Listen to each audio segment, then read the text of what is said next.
من الشیطان الرجیم بسم اللہ الرحمن الرحیم۔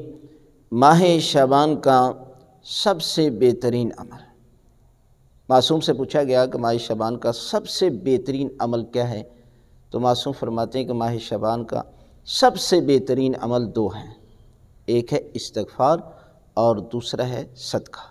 یعنی انسان اس مہینے میں استغفار اگر کرتا ہے، استغفر اللہ و اسأل التوبہ، اگر 70 مرتبہ کرتا ہے تو پروردگار اس کو باقی مہینوں میں 70,000 گنا سے بھی زیادہ ثواب عطا ہے۔ لہذا اس مہینے میں ہر روز استغفار کی تسبیح جس طرح بتایا گیا 70 مرتبہ پڑھیں۔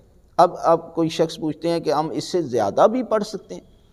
دیکھیں، آپ ایک تسبیح کو 70 مرتبہ پڑھ لیں اور اس کے بعد جو مرضی آپ کرتے رہیں، اس لیے کہ جو حکم ہوتا ہے نا، اس میں ہی انسان کو اجر بھی ملتا ہے، ثواب بھی ملتا ہے۔ مثلا میں آپ کو سمجھاتا ہوں کہ ایک شخص کہتا ہے کہ 70 قدم پر سونا دفن ہے، تو اب آپ آگے بھی چلے جائیں 72 یا آپ پیچھے بھی چلے جائیں 69، تو آپ کو سونا نہیں ملے گا۔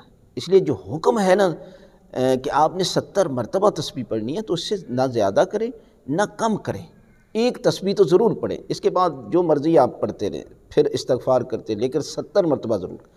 لہذا اس مہینے میں جو استغفار کی تسبیح ہے سب سے بہترین عمل ہے اور اس کا ثواب، اور اس کے بعد صدقہ ہے، یعنی انسان جو ہے وہ صدقہ دے، کسی مومن کو راشن لے کر دے دے یا کسی کی مدد کر دے یا کچھ بھی دے سکے۔ یعنی معصوم تو فرماتے ہیں کہ آدھی کھجور کے برابر بھی اگر آپ صدقہ دیتے ہیں تو پروردگار آپ کو جہنم کی آگ سے محفوظ کر لیتا ہے، اور یہ صدقہ اللہ کی بارگاہ میں قیامت کے روز احد کے پہاڑ کے برابر جو ہے وہ نیکیوں کی شکل میں آپ کے سامنے حاضر ہوگا۔